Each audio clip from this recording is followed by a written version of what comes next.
एक आदमी के एक ज्ञानी बाबा से 3 प्रश्न। नमस्कार, जय श्री राधे, जय श्री कृष्णा। दोस्तों एक आदमी ने बहुत ही ज्ञानवर्धक 3 प्रश्न और एक बाबा जी से पूछे, जिनका उत्तर बाबा जी ने इतना अच्छा दिया कि जिससे उसे बहुत लाभ हुआ। दोस्तों आज की कहानी बहुत ही महत्वपूर्ण है, जो हमारे जीवन में बहुत काम आएगी। तो कृपया इस कहानी को अंत तक अवश्य सुनें। इस कहानी को बिल्कुल भी स्किप ना करें। इसकी एक एक बात बहुत ही महत्वपूर्ण है। कहानी कोई भी हो, ज्ञान हमें बहुत अच्छा दे करके जाती है। साथियों, कहानी शुरू करने से पहले मैं आपसे एक निवेदन करना चाहता हूँ। यदि आपने हमारे इस चैनल को सब्सक्राइब नहीं किया है तो कृपया चैनल को सब्सक्राइब भी अवश्य कर लें। लाइक, शेयर, कमेंट करना तो बिल्कुल ना भूलें। दोस्तों आपका कीमती समय बर्बाद न करते हुए कहानी को शुरू करते हैं। दोस्तों एक गांव में एक व्यक्ति रहता था जो कि बहुत गरीब था।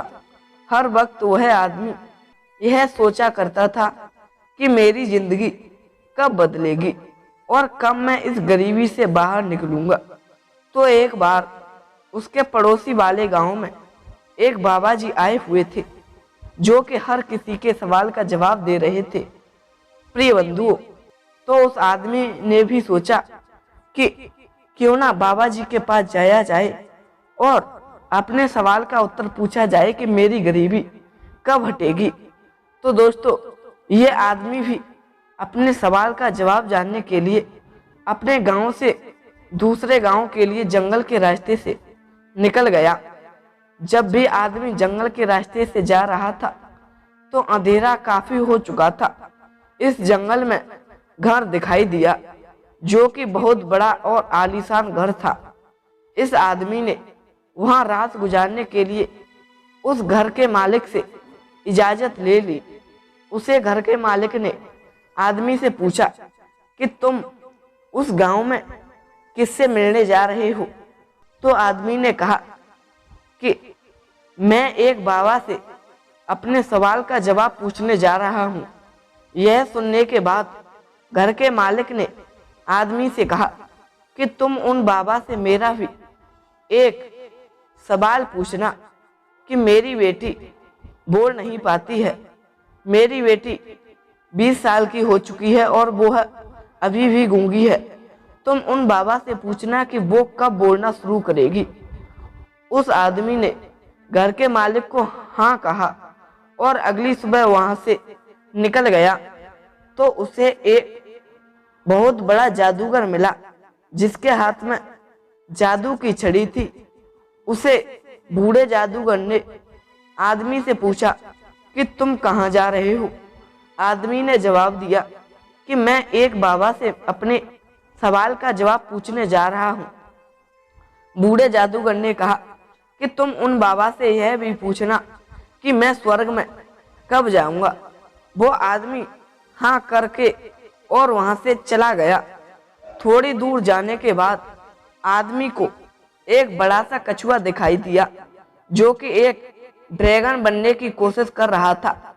मेरे दोस्तों, उसने भी आदमी से पूछा कि तुम कहाँ जा रहे हो। आदमी ने उसे भी कहा कि मैं एक बाबा से अपने सवाल का जवाब पूछने जा रहा हूँ। तो कछुए ने भी आदमी से कहा कि तुम उन बाबा से यह भी पूछना कि मैं ड्रैगन कब बनूंगा। आदमी कछुए को हाँ करके और वहां से चला गया। जब ये आदमी उन बाबा के पास में पहुंचा तो बाबा ने आदमी से कहा कि तुम मुझसे कोई भी 3 ही सवाल पूछ सकते हो।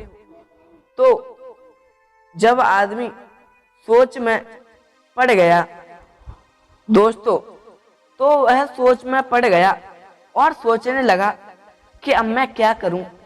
उन तीनों व्यक्तियों ने, उस कछुए ने और उस बूढ़े जादूगर ने और उस आदमी ने मुझसे जो 3 प्रश्न पूछवाए थे उन्हें पूछूं, या जो मैं खुद का प्रश्न पूछने के लिए आया था कि मेरी गरीबी कब हटेगी, मैं उसे पूछूं। वह मन ही मन में सोच रहा था। तो उसके दिमाग में एक विचार आया, क्यों ना मैं उन तीनों की ही सवाल पूछूं। मेरी प्रॉब्लम तो बहुत छोटी सी है। चलिए मैं उन्हीं के सवाल पूछ लेता हूँ। दोस्तों उन तीनों के सवाल ही पूछ लेता हूँ। उस आदमी ने कछुए का सवाल बाबा से पूछा और कहा कि बाबा, एक कछुआ है, उसने मुझे कहा है कि बाबा जी से मेरी बात पूछ करके आना कि मैं ड्रैगन कब बनूंगा।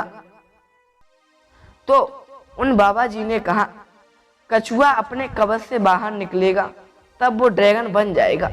फिर आदमी ने उस बूढ़े जादूगर का सवाल बाबा से पूछा और कहा, बाबा जी, मुझे एक बूढ़ा जादूगर मिला था, उसने मुझसे कहा था कि बाबा जी से मेरा भी सवाल पूछना कि मैं स्वर्ग में कब जाऊंगा। तो वो बाबा कहने लगे कि जब वो अपनी जादू की छड़ी किसी दूसरे को दे देगा तब वो स्वर्ग में चला जाएगा।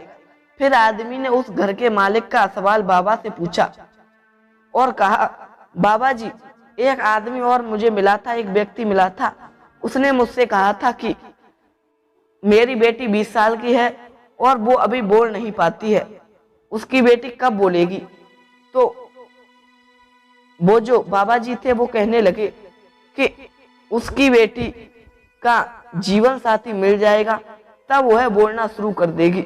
वो आदमी इन तीनों सवालों के जवाब लेकर उसी रास्ते से चला गया और वह कछुए के पास पहुंचा और कछुए से कहा, भाई कछुए, मुझे बाबा जी ने बताया है कि तुम जब अपना कवच छोड़ दोगे तो तुम ड्रैगन बन जाओगे।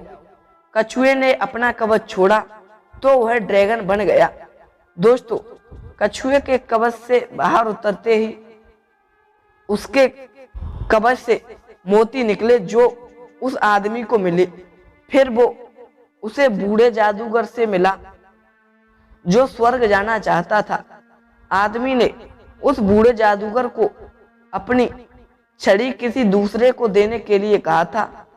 तो उसने बूढ़े जादूगर ने अपनी छड़ी उसी आदमी को दे दी और जैसे ही उसने छड़ी दी वो स्वर्ग में चला गया। फिर वो आदमी उसी घर के मालिक से मिला और उससे कहा कि मुझसे बाबा जी ने कहा है कि तुम अपनी बेटी की शादी किसी और अन्य पुरुष के साथ कर दोगे, उसका जीवन साथी उसे दिला दोगे तो तुम्हारी बेटी बोलने लगेगी। उस घर मालिक ने अपनी बेटी की शादी उसी आदमी से कर दी और वह लड़की भी बोलने लगी। दोस्तों इस कहानी से हमें यह सीख मिलती है कि हमें कुछ पाने के लिए कुछ खोना पड़ता है, कुछ छोड़ना पड़ता है, सैक्रिफाइस करने पड़ती है। जैसे कछुए ने अपना कवच छोड़ा वो ड्रैगन बना, उस बूढ़े जादूगर ने अपनी छड़ी को छोड़ा तो वह स्वर्ग में चला गया और उस घर मालिक को अपनी बेटी की शादी करनी पड़ी तो उसकी बेटी भी बोलने लगी। दोस्तों इस कहानी में सबको कुछ ना कुछ मिल गया, लेकिन सबसे ज्यादा उसी आदमी को मिला जिसने दूसरों के बारे में सोचा था, जो बहुत गरीब था, क्योंकि उसी ने सबसे बड़ा सैक्रिफाइस किया था। वो आदमी इतने दूर से अपने सवाल का जवाब पूछने गया था, लेकिन उसने अपने सवाल को साइड में रखकर उन तीनों के सवाल को पूछा था। उसी आदमी ने सबसे बड़ा त्याग किया और उसे ही सबसे ज्यादा धन मिला, उसे ही सब कुछ मिल गया। दोस्तों इसीलिए कहते हैं हमें हमेशा अपने ही बारे में नहीं सोचना चाहिए बल्कि दूसरों के बारे में सोचना चाहिए। भगवान हमें कहीं ना कहीं से दे ही देता है, हमें हमेशा अपना अपस्वार्थी बनकर नहीं रहना चाहिए। दोस्तों इस कहानी से हमें बहुत बड़ी सीख मिलती है। दोस्तों ऐसी ही नई नई कहानियाँ यदि और सुनना चाहते हैं तो हमारे इस चैनल को सब्सक्राइब अवश्य कर लें, लाइक शेयर कमेंट करना बिल्कुल ना भूलें। अब फिर मिलेंगे ऐसी ही नई ज्ञानवर्धक कहानी के साथ। तब तक के लिए सभी भक्तों को जय श्री राधे, जय श्री कृष्णा, जय हिंद, जय शिव।